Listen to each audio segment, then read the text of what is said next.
कोई भी क्रिएचर अगर अपना हाथ, पैर, दिल और दिमाग तक दोबारा ग्रो कर सकता है तो वो कभी मर कैसे सकता है। एक्सेलेटल दुनिया का रीजनरेशन गॉड, फिर भी ये स्पीशीज अब एक्सट्रीम के एज पर है।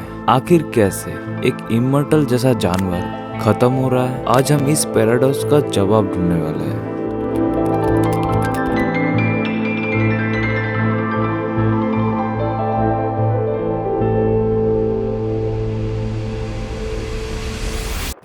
तो सबसे पहले मिलते हैं इस एलियन लुकिंग क्रीचर एक्सोलेटल से। ये एक्वाटिक सैलेमैंडर है जो मैक्सिको के छोटे से रीजन में पाया जाता है, शाओचिमिल्को के कैनन्स में। और बात सिर्फ क्यूट होने का नहीं है, एक्सोलेटल एक बायोलॉजिकल मार्वल है।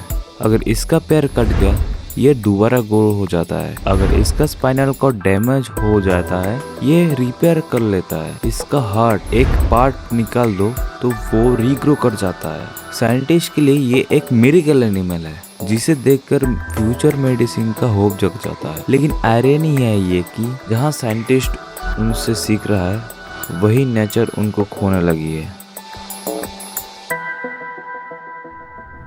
एक्सोलेटल का सबसे बड़े दुश्मन ह्यूमन सिविलाइजेशन, उनके नेचर होम शाओचिमिल्को लेक सिस्टम पहले एक बड़ा क्लीन फ्रेश वाटर का इकोसिस्टम था। लेकिन धीरे धीरे मैक्सिको सिटी एक्सपेंशन के साथ लेक को ड्रेन कर दिया। कैनल्स में कचरा और केमिकल्स भर गए और वहाँ तिलपा और क्रैब जैसे इन्वेस्टेड फिश को छोड़ दिए गए जो एक्सोलेटल का एक और लार्वा को खा जाते हैं। तो चाहे एक्सोलेटल अपना बॉडी दोबारा रीग्रो कर ले, वो अपना घर दोबारा बना नहीं सकते।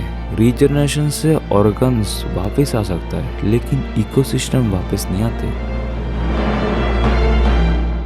अब यहाँ एक मिसकॉन्सेप्शन क्लियर करते हैं। रीजनरेशन का मतलब इमॉर्टलिटी नहीं होता। एक्सोलेटल का बॉडी जरूर दोबारा पार्ट बना सकता है लेकिन उसके लिए भी एनर्जी, ऑक्सीजन और एनवायरनमेंट क्लियर होना चाहिए। पोल्यूटेड पानी और केमिकल टॉक्सिस उनके सेल्स को डैमेज करते हैं, रीजनरेटिव प्रोसेस को स्लो या स्टॉप कर देता है। प्लस उनकी रीजनरेशन एबिलिटी एक ट्रेड ऑफ के साथ आता है, उनकी इम्यून सिस्टम वीक हो जाता है तो इन्फेक्शन या डिजीज के टाइम पर वो रीजनरेट करने के चक्कर में सर्वाइव ही नहीं कर पाते। एक तरह से कहे तो उनके पास हीलिंग पावर तो है पर उनके घर ही उन्हें मरने पे मजबूर कर रहा है। एक और प्रॉब्लम जेनेटिक बोटलनेक। वाइल्ड एक्सेलेटल अभी सब कुछ ही बचे तो जेनेटिक डाइवर्सिटी ऑलमोस्ट खत्म। ये मतलब हर न्यू जनरेशन में सेम वीकनेस जीन पास होते जा रहा है। जैसे डिजीज और डिफॉर्मिटी बढ़ते जा रहा है ऐसे में उनके बॉडी चाहे रिपेयर कर ले पर डीएनए लेवल पर डैमेज अनस्टॉपेबल है। एक इमॉर्टल बॉडी भी कुछ नहीं कर सकता जब जेनेटिक स्कोर ही खराब हो जाता है। गुड न्यूज है कि एक्सेलेटर कॉम्प्लीटली गॉन नहीं हुए। साइंटिस्ट लैब और एक्वेरियम में हजारों कैप्टिव एक्सेलेटल पाल रहे हैं। रिसर्चर उन्हें यूज कर रहा है स्टीम सेल, टिश्यू रीग्रोथ और even spinal injury recover for humans, जहां ह्यूमन का स्पाइनल कॉर्ड रिपेयर कर सकता है। मैक्सिको का साइंटिस्ट वो लेक जहां एक्सेलेटर मिलता है वो क्लियर करने की कोशिश कर रहा है और आर्टिफिशियल रिफ्यूजेस बना रहे हैं ताकि कैप्टिव एक्सेलेटल को वापस वाइल्ड लाइफ में रिलीज कर सके।